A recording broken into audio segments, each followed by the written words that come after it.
শনি মঙ্গলবার দিদুন ইদানিং ফিল করছে দিদুনের বুকটা ঠিক ভারী হয়ে আসতো রাত 2টোর পর, মানে পাথর কেউ চাপা দিয়ে রেখেছে বুকের ওপরে। তো তখন নিঃশ্বাস নিতেও কষ্ট হতো। তো ওই কারণে দিদুন কিন্তু প্রায় আমাদের বাড়িতে রাত্রিবেলা ঘুমাতে আসতো। ওই বাড়িতে কিন্তু ঘুমাতে পারতো না রাত্রিবেলা।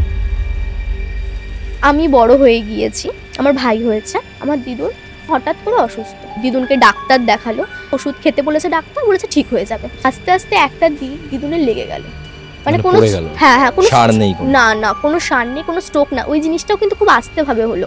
আমার দিদুনের খুব জেদ হলো, আমি এই বাড়িতে থাকবো না, আমাকে আমার বাড়িতে দিয়ে আয়। দিদুন হাঁটতে পারতো না, রাস্তায় বসে বসে দুটো হাত দিয়ে চলে গেল ওই বাড়িতে। মামা মারলো ওই অবস্থায় দিদুনকে।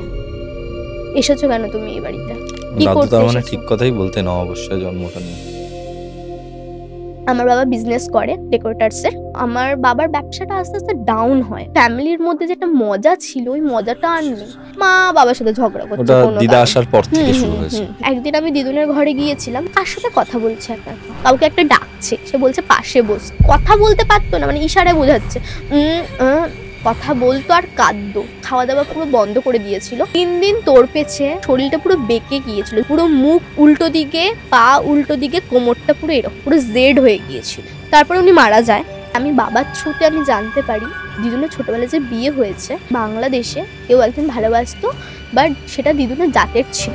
কোনো কারণে তার মৃত্যু হয়, সেই কারণে ওটা আসতে পারে জিনিসটা। আর বাবাকে এটাও বলেছে যে ওই যে বাড়িটায় দিদুনরা ছিল ওই বাড়িটার আবহাওয়াও আসতে পারে।